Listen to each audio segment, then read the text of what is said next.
एक तरफ कृष्ण के ऊपर भरोसा रखते हो और दूसरी तरफ अपनी कुंडली दिखाते फिर रहे हो, बहुत परेशान दिख रहे हो।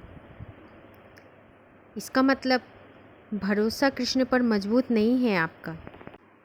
दोस्तों, अपने भाग्य को भी पलटा जा सकता है सिर्फ कृष्ण के ऊपर भरोसा करके। आज मैं आपको एक किस्सा सुनाऊंगी जो हम महाभारत से लिए हैं।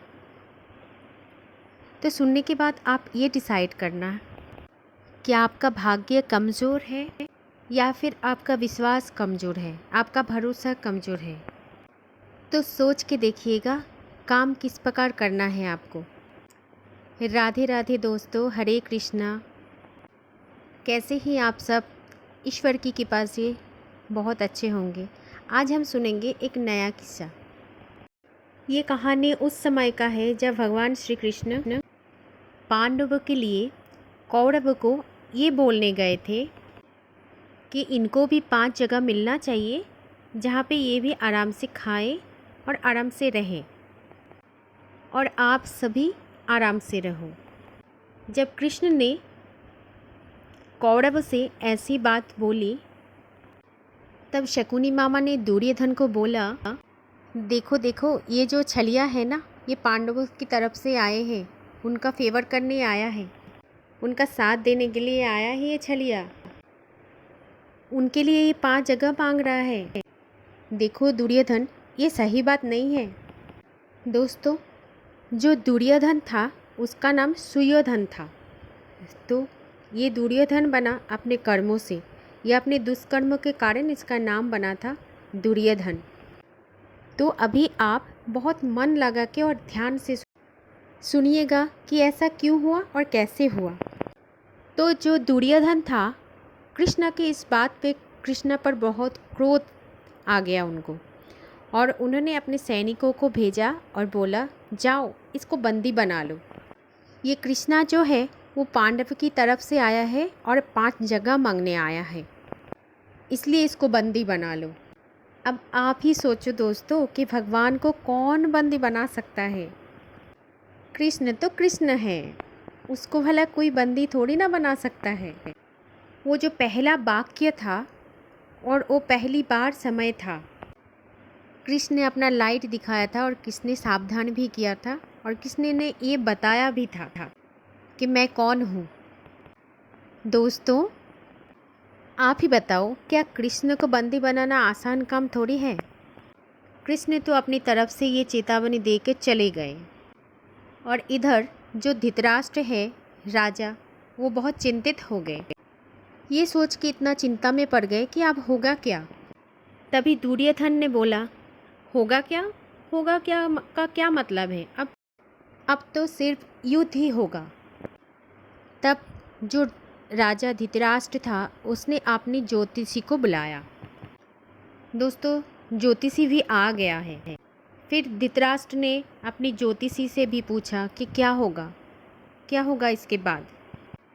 आप यकीन मानना, ये वो समय था जिस समय का ये व्यक्ति जो थे एक प्रखंड ज्योतिषी थे, जो उड़ती चिड़िया के भी पंख को भी पढ़ लेते थे। इस तरह की था तब का ज्योतिषी। ऐसे महान पंडित, ऐसे महान ज्योतिषी रहते थे उसी समय को। तो धृतराष्ट्र ने उनसे पूछा, मुझे आप ये बता सकते हैं, हमारे पास जो परिस्थिति है इसमें हम क्या करें। तब ज्योतिषी ने कुंडली देखी और कुंडली देखी दुर्योधन की, और धृतराष्ट्र से बोला, महाराज, दुर्योधन की कुंडली में राजयोग है और इनको राजा बनने से कोई रोक ही नहीं सकता है। ये तो निश्चित तौर पर राजा ही बनेंगे, आप युद्ध ही कर लो। और सिर्फ ये ज्योतिषी के कहने पर धृतराष्ट्र ने कहा, ठीक है, तो युद्ध करो और मेरा सुयोधन भी राजा बनना चाहिए। दोस्तों, युद्ध शुरू हो गया, और जब युद्ध शुरू हो गया तो आपको ये भी पता होता है कि 2 ही लोग युद्ध से बाहर था। इनमें से एक है संजय, जो सारा युद्ध का वृत्तांत सुना रहे थे राजा धृतराष्ट्र को। और दोस्तों, एक और जो व्यक्ति था जो युद्ध से दूर रहे थे, वो है विदुर, जिन्होंने युद्ध को त्याग दिया था, क्योंकि उनको पता था जिनके साथ कृष्ण होता है विजय उनका ही होता है। अब जब युद्ध शुरू हो गया तो कौरव लोग निपटने लगे और पहले 3 दिन में काफ़ी कौरव लोग निपट गए। इस समय धृतराष्ट्र ने ज्योतिषी जी को फिर से बुलवाया और उनसे कहा कि ये क्या हो रहा है?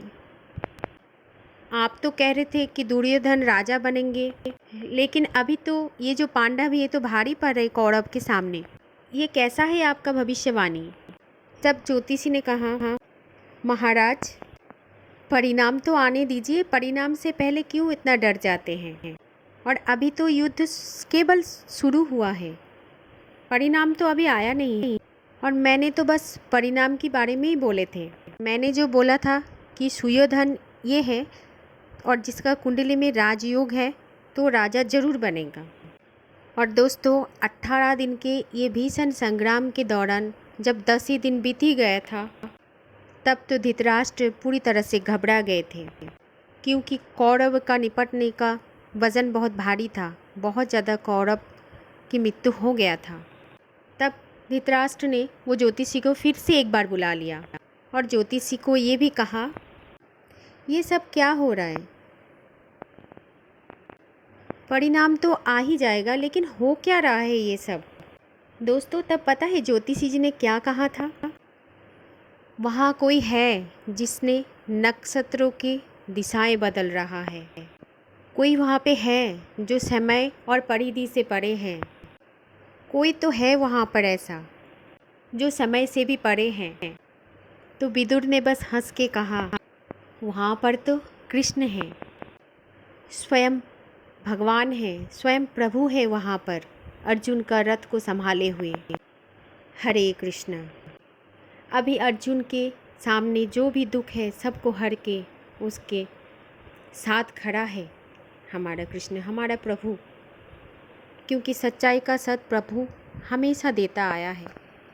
तो दोस्तों, जहाँ कृष्ण होते हैं, जहाँ पर हमारे ठाकुर जी होते हैं, वहाँ पर तो सारे नक्षत्र और सारी दिशाएं अपने घुटने टेक देते हैं, सिर्फ और सिर्फ हमारे कान्हा जी के कहने पर ही चलते हैं। तो दोस्तों, अपने कुंडली पर नहीं, अपने कान्हा पे विश्वास रखो, अपने भगवान पे विश्वास रखो, हमारे ठाकुर पे विश्वास रखो, कृष्ण पे विश्वास रखो। डूबती नैया को पार सिर्फ वही लगा सकता है। अपने कृष्ण पर भरोसा रखना और यकीन मानना, जब भी आप जीवन रूपी रथ को कृष्ण चलाएंगे तो ये महाभारत कितनी भी बड़ी हो और आपके सामने वाले योद्धा चाहे कितना भी मजबूत हो ना, वो धराशायी हो जाएगा और जीत हमेशा आपकी ही होगा।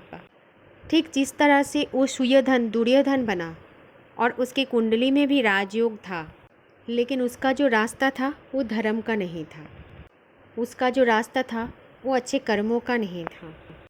तो देखा दोस्तों, हमारी कान्हा को कुंडली बदलने में देर नहीं लगता, लेकिन उसको चाहिए हमारा प्रेम, भरोसा और विश्वास। तो दोस्तों, आपने विश्वास को अपने प्रभु पर मजबूत रखिए, भरोसा प्रभु पर मजबूत रखिए और कर्म हमेशा धर्म के मुताबिक होना चाहिए। कभी भी अपने भाग्य को बुरा मत बोलना, सिर्फ अपने कर्मों और ईश्वर के ऊपर भरोसा रखना। जब वो चाहेगा तो भाग्य तो आपका चुटकी भर में पलट देगा। तो दोस्तों, विश्वास और भरोसा की डोरी को और भी मजबूत बना लीजिए कान्हा के साथ, क्योंकि वो तो अपनी नैया पार करा ही देगा। हरे कृष्ण, राधे राधे। अच्छे रहिएगा, खुश रहेगा।